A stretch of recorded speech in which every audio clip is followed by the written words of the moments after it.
carnívoro? Nós falamos da intuição. A doação energética do cara que come carne, isso já foi fotografado já foi identificado por fotografias Kirlian e outras de tecnologia ainda mais moderna, que identificam, por exemplo, no momento de passe, no momento de cura, no momento de doação, a pessoa que come carne, a doação dela é pesada. Como eu falei, ela é gelatinosa. E por vezes, ela não consegue doar nada. Durante um passe, os guias são obrigados a bloquear esse cara e ele não executa a tarefa mediúnica que lhe foi concedida. Por isso se pede tanto que não se faça. Os adeptos verdadeiros das religiões que pregam e praticam o tal do não matarás, como os adventistas o fazem, eles não comem carne. Não matarás não significa só não tirarás a vida do próximo, ou melhor, do ser humano. Porque o próximo, quem é o seu próximo? Todos são o seu próximo. O seu próximo não é somente o próximo ser humano. Os animais são seus próximos. Então, Ramatiz define a gente que é carnívoro como um ser que se envenena por conta própria. Ele chama isso também de suicida crônico. Legal isso, eu nunca tinha ouvido essa definição, é bem legal. É um suicida crônico. Você pode ser alérgico, o alérgico é crônico. Em geral, você tem rinite alérgica, é crônico. Você que come carne, é um suicida crônico. Você está caminhando para o suicídio lentamente, suavemente, admitindo isso, querendo isso. Que chama isso para você a cada dia que você faz e eterniza-se na mesma prática. Pensa pelo lado dos animais. Olhando pelo lado dos animais, todos nós seres humanos que comemos carne somos nazistas. Nós fazemos com eles aquelas mesmas experiências que lá atrás os alemães fizeram com os negros, com os judeus, com os pobres, com aqueles que foram reclusos naqueles campos de concentração. Hoje tem vários filmes sobre isso por aí, todos fortíssimos, nenhum consegue contar 1% da verdade do que foi aquilo ali, que foi muito, muito importante. Então é assim que o animal vê a gente, um nazista. E você pode pensar assim, mas eu não vou lá matar, eu não sou pecuarista, eu não sou criador. Mas se você come, você fomenta isso. A gente não fala tanto, tem até propaganda na televisão sobre isso. Não use droga, não alimente a droga, não compre a droga. Porque você fazendo isso, você contribui com o narcotráfico, não é? Se você compra a carne, se você vai no mercado e admira aquela gôndola cheia de cadáver pendurado, ao fazer isso, você contribui para a matança. Você fomenta que continuemos a matar os seres que você agora sabe, e agora não pode dizer que não sabe, porque eu contei, tá? Eu contei, vou falar lá em cima quando a gente for reunido, que eu falei, para aqueles ali eu avisei, então não tem como dizer que não. Aí tem uma pergunta que já me fizeram uma vez, e eu precisei me aprofundar para poder entender como responder melhor. A gente fala tanto que não pode comer o bichinho, que não pode comer ninguém do reino animal, porque ele é um reino em evolução como nós. E o reino vegetal? Já pensaram nisso? Por que eu posso então comer o alface, comer o agrião? Também não é vegetal? Também não é um reino? Também não está em evolução? Ramatiz explica isso de uma maneira sensacional. O reino vegetal inteiro e o reino animal inteiro, antes de retornar ao planeta, eles são reunidos pelos devas planetários. São seres especiais que tomam conta de cada reino. E aos animais é dito o que ele vai fazer aqui. Ele vai evoluir, ele vai crescer, ele vai se reproduzir. A cada um deles é dado uma função. Até os domésticos sabem que eles vão ter que aturar um pouquinho aquele cara chato, aquela senhora, aquela criança puxando o rabo. Eles sabem disso. Aos vegetais é dito a eles que eles vão crescer sim, eles vão evoluir sim, mas ao final da vida eles servem de alimento aos outros seres, animais e humanos. Por que você acha que a fruta ela fica com uma cor diferente no pé, na hora que ela pode ser comida. Porque é a hora em que ela diz assim: coma-me, porque a minha etapa passou. A manga ela fica verde o tempo todo, não fica? Nessa hora, se você comer, está ruim. Quando ela se amarela, ela está pronta para ser comida. Inclusive, faz parte do plano dela que você coma aquela fruta e passe aquela semente adiante, que você reproduza e continue encaminhando cada um deles.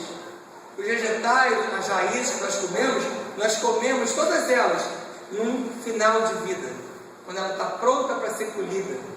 Então, o reino vegetal veio ao planeta para que isso aconteça. Então, você não está agredindo nem matando ninguém quando tira o alface do pé. Agora, o animal, nenhum deles, veio ao planeta para ser comido. Ele veio ao planeta para evoluir. Se, como dizem os drogados, sustentam o narcotráfico, nós, carnívoros, sustentamos essa matança. Ou seja, toda destruição que excede os limites da necessidade é uma violação da lei de Deus. Já pensaram nisso? Isso não fui eu não. Está no livro dos Espíritos. Toda destruição que excede os limites da necessidade estão além da lei de Deus. O que é a lei de Deus? A lei de Deus, ela prega o bem de todos. Não são todos os humanos. O bem de todos. Se você se excedeu e fez esse tipo de coisa, você feriu a lei do Pai. No livro Cartas e Crônicas, aí entra a sequência que eu falei que ia tirar da onde saiu isso. Esse livro, talvez muitos de vocês nunca tenham ouvido falar do Irmão X, também de Chico Xavier.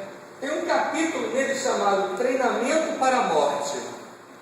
A primeira parte do treinamento para a morte é o seguinte: comer carne. Irmão X, que alguns dizem quem é do Humberto de Campos, não é do Chico? É o Chico que recebia, Ah, mas deu confusão a ele. Então, esse capítulo, cujo título é Treinamento para a Morte, ele afirma, primeira etapa, comer carne. Quem come carne está fazendo um treinamento para a morte. Legal de treinar para morrer, né? Você prepara para antecipar aquela situação. O ser carnívoro fez diferença na pré-história. Como assim? Hoje, já parou para analisar como é a sua estrutura física? Você não tem garras, você não tem presas. Já viu o tamanho do seu aparelho digestivo? O aparelho digestivo do carnívoro, ele é pequenininho. Sabe por quê? Porque a carne apodrece rápido. Se ficar muito tempo dentro de você, aquilo destrói mais do que constrói. É como ela fica na gente. Por isso que nós que hoje nos dizemos vegetarianos, depois de 7 anos é que você começou a limpar as crianças todas que tinham dentro de você. E uma coisa importante, olha o movimento lateral que a sua mandíbula faz. Vê se você faz assim, ó. Você faz isso? Se você faz isso, você não é carnívoro. O carnívoro não faz isso. Porque a mandíbula dele é feita para fechar, rasgar, engolir.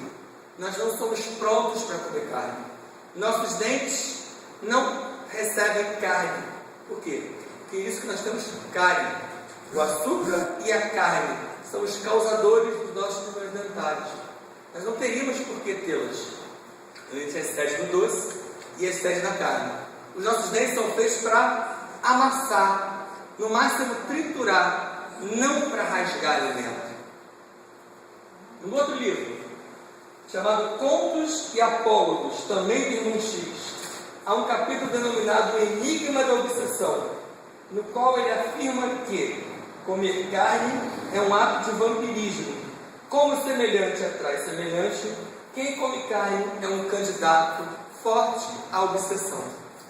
Isso está dito pelos seres que a gente lê há muito tempão e acredita quando eles falam em lei de causa e efeito, em lei do progresso, em reencarnação, mas na hora da carne eu não acredito. Então eu fui buscar nos vários lugares, aliás, não fui eu que fui buscar só, eu vi isso em várias outras pesquisas e trabalhos, em que eles buscam, porque só ficar falando, parece que é a opinião do cara. Quando você traz embasado de algum lugar, eu quero que vocês vão lá. Inclusive aquele capítulo anterior é o 4 e esse é o 15. E no livro que vocês conhecem muito, Nosso Lar. Alguém já percebeu que lá fala sobre carne? Alguém lembra sobre isso? Pois é, no Nosso Lar tem um capítulo denominado Problemas de Alimentação. É o capítulo 9. Ele narra que em 1838 a colônia enfrentou um problema de alimentação. Agora você imagina uma colônia espiritual, os caras já morreram, eles não têm corpo físico, como é que enfrenta problema de alimentação? Porque até lá, eles tinham dúvidas se podia ou não comer carne, se era tão grave ou se não era. Aqueles serizinhos que cercam a colônia do Nosso Lar, que a colônia do Nosso Lar é dentro do umbral, ela é feita para retirar os seres dali. Os seres à volta tentavam estimular os de dentro a comer carne, ou seja, foi feita quase uma revolução.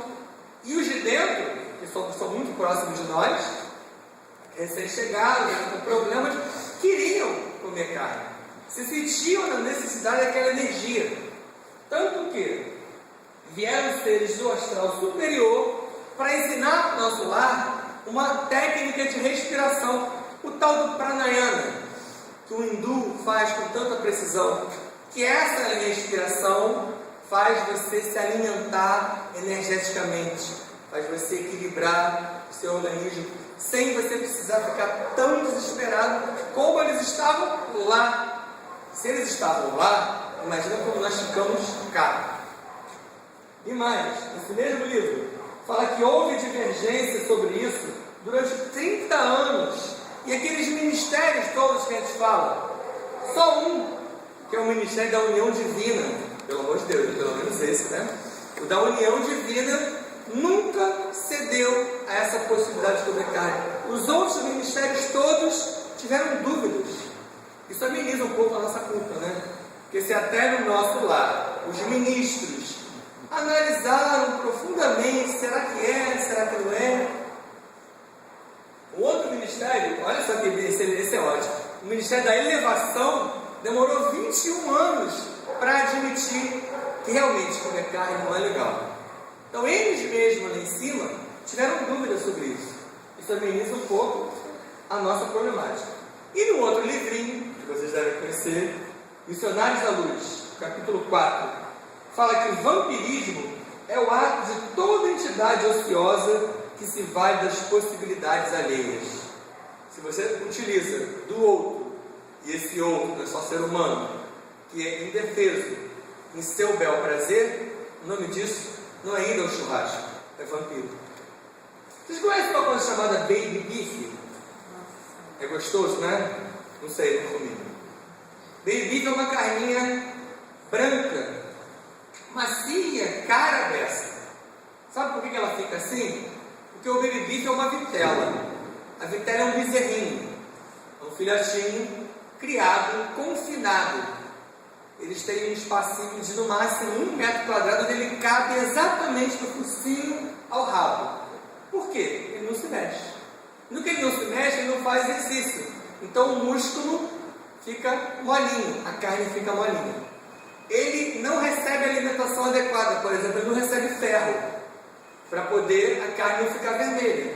O que deixa a carninha vermelha não é se ela é saudável ou não, é que o bicho é embutido de ferro. A vitela não recebe ferro. Então fica aquela carninha branca, bonitinho, e ele é morto ainda devendo, para a gente poder comer uma alimentação de alta qualidade. Esse é o baby beef. Quando você vê baby beef ou vitela, não come ou não deixa alguém comer, ou também não compra. E, para fechar, já ouviram falar em molho pardo, não já? O espetáculo que é o molho pardo, né? O molho pardo ele é uma infusão de bactérias e toxinas. Porque o molho pardo é sangue. Sangue tirado de um ser que acabou de morrer. Mas não se iludam que pouco antes dele morrer, tanto o boi quanto a vaquinha indo para o matadouro, até a galinha, antes de padecer lá naquele lugar que ela é criada, naquele spa que ela é criada, eles têm uma preparação, eles têm uma antecipação do que vai acontecer. Tanto que nesse DVD que eu falei para vocês, do Earthlings, você vê os olhos dos animais. Você lê que eles estão entendendo o que vai acontecer com eles. E, infelizmente, por serem irracionais, se bem que nessa hora eu me sinto irracional, mas eles é que são ditos como irracionais, eles antecipando isso, pensa bem, está indo para a morte. Você gosta? Ele pensa, pô, que legal, vou morrer, né? Maneiro, estou antecipando a minha ida. Não, ele fica possesso e ele descarrega em toda a corrente sanguínea ódio, rancor, mágoa. É isso que a gente bota para dentro, como quando toma um negocinho ao molho pardo. Você bebe um pouquinho de ódio, de rancor. Já que a gente não precisa, né? Quase não tem isso, a gente já bota para dentro dos animais. Fiquem em paz.